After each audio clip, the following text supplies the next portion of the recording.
అందరికీ స్వాగతం సుస్వాగతం పలుకుతూ ఈనాటి సమావేశానికి విచ్చేసినటువంటి కర్ణాటక మాజీ మంత్రి, ఢిల్లీలో ప్రత్యేక ప్రతినిధి జయచంద్ర గారికి, అట్లాగే మన కాబోయే ఎంపీ డాక్టర్ మల్లు రవి గారి సతీమణి రాజవంశీ దేవి గారు, వారిని ప్రత్యేకంగా అభినందన తెలియజేస్తా ఉన్నా.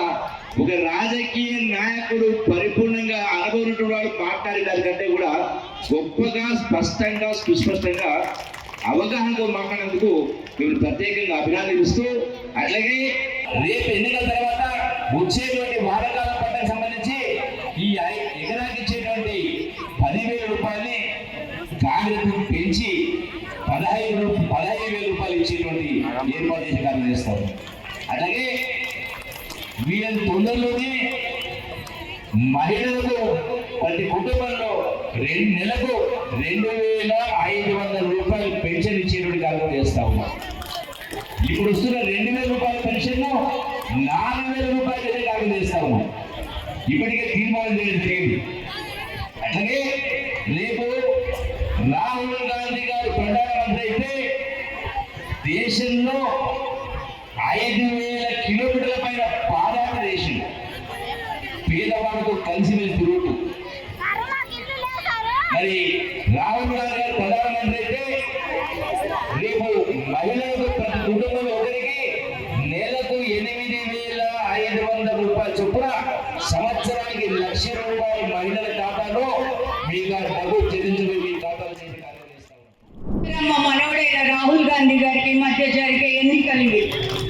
సో ఇందిరమ్మ రాజ్యాన్ని మనం అందరము కూడా ఎంతగానో మనము ఆనందించాము, అందులో మనం మేలు పొందుకున్నాము. అయితే ఇప్పుడు ఇందిరమ్మ మనవడు మన ముందుకు వస్తున్నాడు అనమాట, ఆమె వారసుడుగా. అయితే ఇప్పుడు మోడీ గారిని కానీ మనము రాహుల్ గాంధీ గారిని కానీ ఒకసారి మనము సరిపోల్చుకోదలుచుకుంటే, మోడీ గారు మన దేశం ప్రధానిగా 10 సంవత్సరాలుగా ఉన్నారు. అయితే ఆయన చేసిన కొన్ని ఘనమైన కార్యాలు నేను మీతో చెప్పదలుచుకున్నా ఈ రోజున. ఎందుకంటే మన మోడీ గారి ప్రభుత్వంలో మన సిటిజన్స్ అంటే పౌరుల యొక్క ఒక మాట అనేది, మాట్లాడే హక్కు అనేది కోల్పోయింది ఈ దేశం. ఎందుకంటే మనం హక్కు ఎవరి ద్వారా మనం చూపిస్తామంటే మన దేశంలో ఉన్న ప్రెస్ ద్వారా మనం మాట్లాడతాం, మీడియా ద్వారా మనం మాట్లాడతాం. అయితే ఈ దేశంలో ఉన్న ప్రెస్ అంతటినీ కూడా మోడీ గారు ప్యారలైజ్ చేసేసి తను కొనేసి ఆయన చేస్తున్న పనులు ఏవి కూడా, ఆయన చేస్తున్న అవినీతి ఏది కూడా ఈ దేశ ప్రజలకు తెలియకుండా వారి నోరు నొక్కేసిన పరిస్థితుల్లో మనం ఉన్నాం.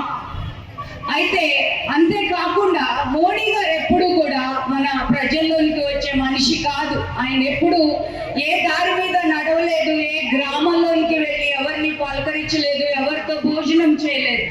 అయితే రాహుల్ గాంధీ గారు కాశ్మీర్ నుండి కన్యాకుమారి వరకు, గుజరాత్ నుండి మణిపూర్ వరకు 6,000 కిలోమీటర్లు ఆయన నడిచి ఆయన ప్రతి ఒక్కరితో కూడా మాట్లాడి, ఆయన బైకుల మీద వెళ్ళాడు, ఆటోల్లో వెళ్ళాడు, అలాగే బస్సుల్లో వెళ్ళి అమ్మల పక్కన కూర్చొని వారి సమస్యలు తెలుసుకొని, అలాగే గ్రామాల్లోకి వెళ్ళి వారితో భోజనాలు చేసి వారి సమస్యలు తెలుసుకొని, ఈ దినమున ఈ ఎలక్షన్స్ లో ఆడవారి కొరకు, మరి ముఖ్యంగా ఆడవారి సాధికారత కొరకు ఆయన అనేకమైన గ్యారంటీలతో ఆయన మీ ముందుకు వచ్చారు.